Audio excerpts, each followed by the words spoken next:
Yo, welcome back everybody to another video. In today's video we're going to be talking about the basics of Node, and we're going to be creating a small little application. Now let me show you what the app is actually going to do. It's going to be a little calculator that if we were to run our NodeJS file, it's going to add the two values that we give it right here. So it'll give us 35, for example, or if you do like 55 and 120, it'll add those two values. So let's go ahead and get started. Alright, so the first thing we're going to be talking about is how are we going to move away from using the terminal to do all of our projects. And since we are developers now, we need to find a way to actually use the terminal to be able to create our files and our folders and to be able to navigate through it. So let me show you how to do that in a basic sense. So let's say I wanted to create a folder in my desktop. Well, how would I do that? Firstly, I need to check where I am. So if I were to do ls, this will allow me to see all of the folders that are inside of in the current directory that I'm at. So now if I were to, let's say I wanted to go into my desktop, all I would have to do is cd desktop, and the way that I auto-completed is just press tab. And so now if I press enter, now I'm inside of my desktop. And let's say I wanted to create a folder inside of my desktop. How would I do that? I would use the command mkdir, which stands for make directory, and then I'll just call my folder first node app. And now it's created in the desktop, so it's right over here. Now this command is pretty universal, so it should work for both Linux and for Windows. And so now let's go ahead and create a file inside of the first node app. So we first need to redirect into the folder, so we'll do cd first node app, and autocompletes by pressing tab. And we're going to do touch. This will allow us to create something. So if we want to create a certain file, we can do touch node.txt. This will create a basic txt file if you wanted, but in our case we're going to create a JavaScript file, and the way that we're going to do that is by doing we'll call it node.js.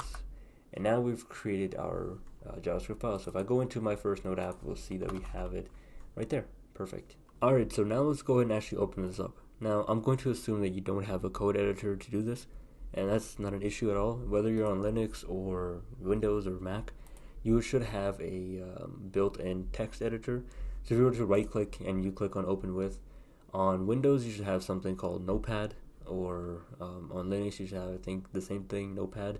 Here you have Notes, but for my case, I'm going to use the text edit. They're both out of the box. They both do the same thing, but I just like the text edit a little bit more. And this is what it looks like. It looks exactly like the terminal. It's a very, very small font, but it looks exactly like the terminal, and this is where we're going to do our this is where we're going to create our first app. Alright, so the first thing that we're going to learn is how do we run code inside of a file. And the way to do that is, well, we first have to add some code inside of our text file. So what I'm going to do is I'll add a simple console log like we did at the end of the last video. A console log basically is going to print out whatever is inside of it. So I do console.log, in order to do hello world. And I were to save this. And the way that I would run this is all I have to do is just call node and then the file name. So we have node.js, return it, press enter, and it runs hello world. Alright, so the next thing that we should talk about is how do we actually pass parameters from our terminal into our application and do some things with it.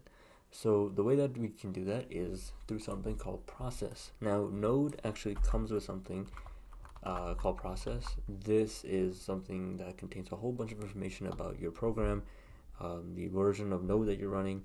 Let me actually show you. So if we do console.log just process, and if we were to run node.js, we're going to get a whole bunch of information, most of it which a lot of people never really even use, but there is some information that we do need to use, and that is going to be this little section right here, this argv. This argv, you can think about it as arguments.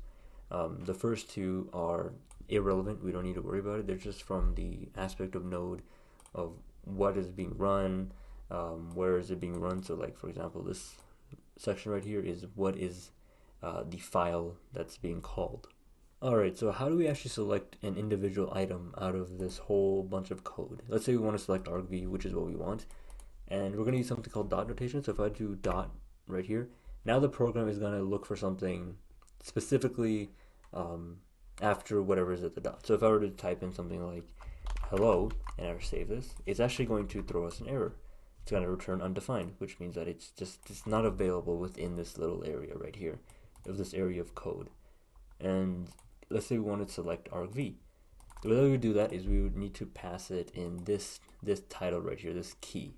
This is a key which is associated to a value right here. So we pass in this key right here. So if I were to do argv, save it, and if I were to run it, now we're going to actually get the value that returns from there. So this exact little thing right here is being returned right here. So now let's go back to our original question. How do we pass parameters into our application?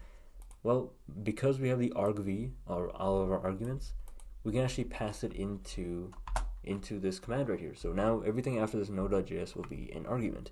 So let's say if I were to do hello and I add a space, then I can do world. This will be two separate arguments. Well, this will be two separate parameters that we're passing into our app. So we passed in hello, we passed in world. Now I can go on forever and ever, and I can just keep on typing as many as I want, and it'll all add right here. Alright, so that's all dandy and everything, but let's say I wanted to pick out a specific parameter that I've passed into it. Let's say I wanted to get this little hello right here. Well, the way that this works is this is called an array, and inside of array there are certain indices, and the way that those indices would work is, let's say I wanted to select this, you would think that it goes 1, 2, and 3. Well, in programming world, it actually goes 0, then it goes 1, and then it goes 2. So let's say if I were to do, how would we select hello? Inside of our program, we can do empty array blocks like so. These are called array blocks. You can think of like empty buildings, and inside here we need to place the number 2. And so now if we were to run our command, we're going to get the word hello being returned right there. Alright, so just to quickly talk about what's happening here, we're running this thing called console log. This console log will print some information to our terminal, this thing right here. Inside of the console log, we're running process, and this process contains a whole bunch of information. It contains information like our operating system, something called title, argv, language, all that sort of stuff. And inside of there, we're running dot notation. Now the program is going to look for something. It's going to look for something called argv, and it found argv. Perfect. Now it's going to look for the third item. Remember that it actually goes 0, then 1, and then 2. So now it's going to look for the third item, which is displayed by index number 2, and it's going to return hello. And that's pretty much it.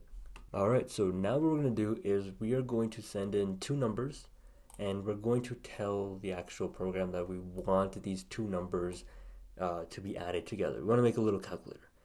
So we're not going to worry about functions or anything complicated like that. We're just going to worry about variables and the console log that we talked about right now to print something into our terminal. Alright, so now let's go ahead and make our little calculator app. We're not going to worry about anything too complicated. We're just going to talk about 2 things. One thing is going to be a variable, and the next thing is going to be a console log, which we just covered. And well, firstly, let's go and talk about what is a variable. Well, a variable, you can think about it as a little piece of code that you're telling the computer that you want this little piece of code to equal something. So let's go ahead and write our first variable. And usually in JavaScript, the way that we would write variables is a couple of different ways. But we're only going to worry about the one way. So the first way is you can do const, which means constant. So this variable that we're going to set is going to only equal this value, and it's never going to change. There's another one called let. This means that you're going to allow it, that if it wants to change, it can change.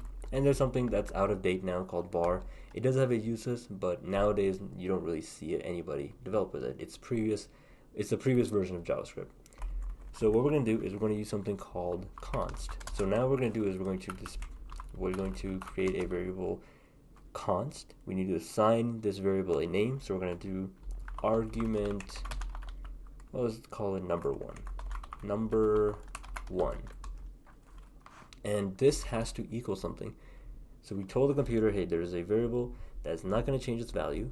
Whatever value we give it initially is what it's going to be the entire time.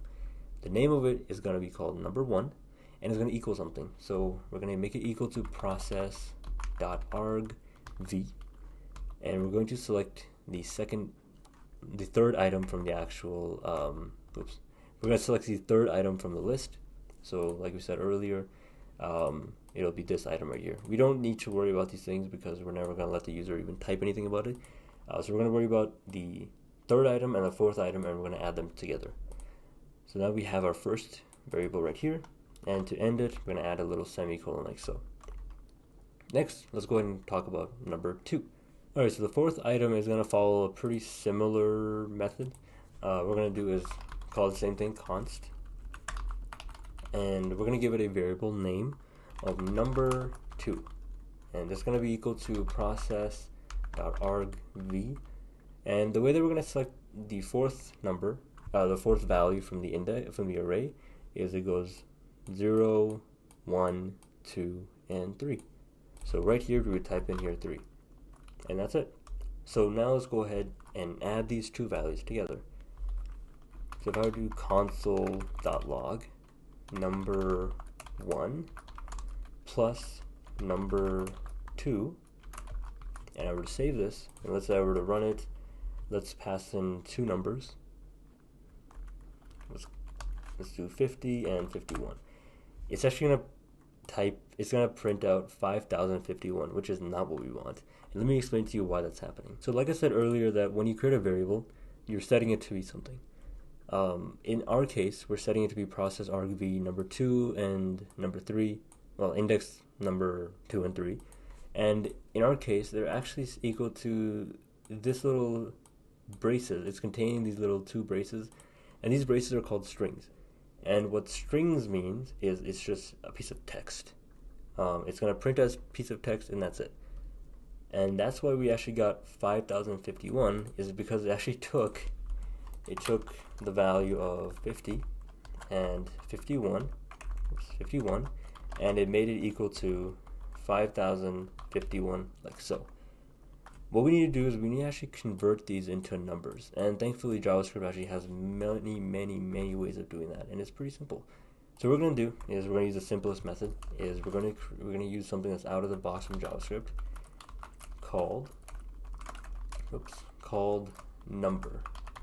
So what is it going to do is it's going to take whatever is within these parentheses right here, and it's going to convert it into a number. So if it's not a number, if let's say if it's just a word or a Boolean value or whatever, true or false or whatever, it's going to try to convert it to a number. If it's not a number, it's going to return not a number, and that's it. We're not going to worry about trying to check for if it is a number, if it isn't. We're just going to simply tell it, hey, I want you to convert this into a number, and that's it. I want you to add those two values together. So now, if we were to run our Node application, and we type in 50 and 51, it's actually going to return us the exact value that we want, 101. Alrighty, so that concludes this tutorial. We learned a lot, and we learned how to use the terminal to create a directory and a file. We learned how to use Node to run a file and pass in parameters and arguments. And we even learned what process argv is, dot notation, and a whole lot of stuff. So if you did like this video, be sure to like and subscribe. And in the next video, we'll be talking about how to actually create our very own server. So I'll see you then. Take it easy. Peace.